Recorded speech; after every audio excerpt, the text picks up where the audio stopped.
Recording a performance on a software instrument live with your MIDI keyboard is not an easy task.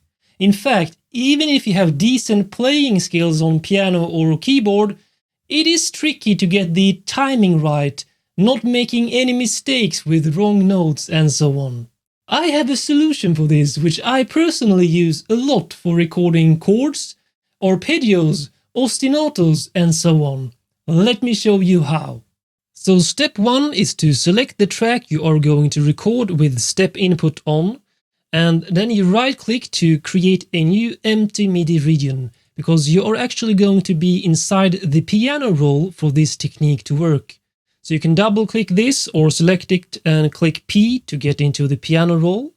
And now you are going to bring up the step input keyboard, which is here in the window menu. And I have mapped it to the key command F2 because I use it quite a lot. Next, you need to tell Logic to listen to the MIDI input from your MIDI keyboard, otherwise it won't start recording.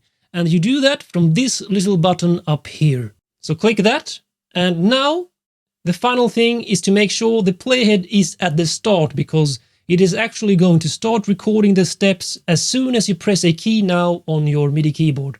You also need to make sure that the track has the record enable button on. So now if I press a note on my MIDI keyboard, we will get a step recorded input here. So I pressed the middle C on my MIDI keyboard and we got a note that is a full bar in length. So let me do Ctrl Z to go back, and I will explain why it was 1 bar long. It's because of this feature here. You tell Logic what the length is for each step, from a full bar to a 64th note. And you can also say that you are going to record chords, and then you benefit from having the chord mode activated. So let's say I'm going to record a chord progression now. Well, I'll simply start with a whole bar first. Let me play an F major. Then let's say for the next one I want to use a half bar for the next chord. And now you have a great shortcut to actually change these note values without having to click with your mouse.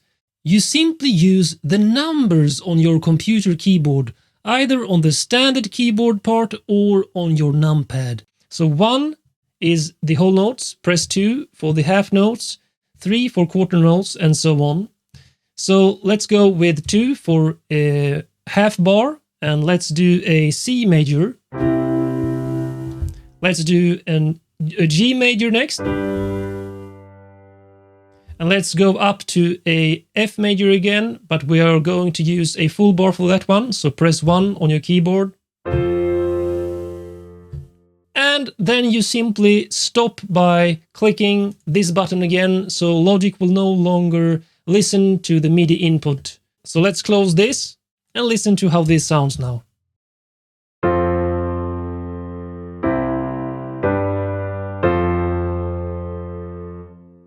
Now let me show you how you can use the same technique, the step input method, to record arpeggios or ostinatos, which I personally think it is super great for, because those kinds of fast patterns are super hard to record live on your MIDI keyboard with good timing. So let's record some fast patterns. So let's delete this, go back to the beginning, and let's bring up the step input keyboard again, turn on the MIDI input, but this time turn off the chord mode because we are going to record 1 note at a time. And for this, I think I'm going to go with 16th notes. So let's click on 5 on the keyboard. And now let's start to record something. And by the way, I am going to show you a mistake on purpose now, because I want to teach you a lesson on using the step input keyboard even if you have the chord mode off. Let me show you.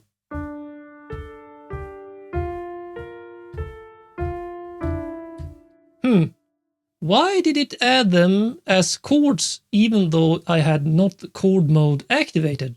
Well, let me show you. If I press down the D note, If I hold it while I press another note, it adds as a chord. If I release it, it goes to the next step.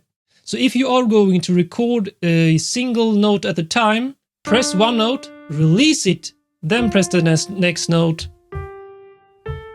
and so on.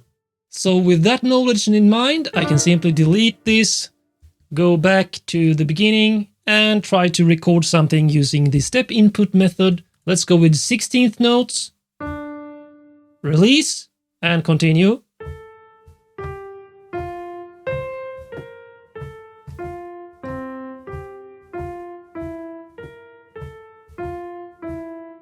We can close this, and it sounds like this. Really fast pattern, which is basically, well, not impossible, but really hard to play live to get this kind of timing. And as you can see, you get the velocity values from the notes you pressed on your MIDI keyboard. And of course you can further edit this with Logic's advanced MIDI transform functions to add variation in timing and length if you want to as well. Subscribe now and watch a lot more videos on composing music, producing music, sound design, Logic Pro X and much more. I'll see you in the next video, my friends.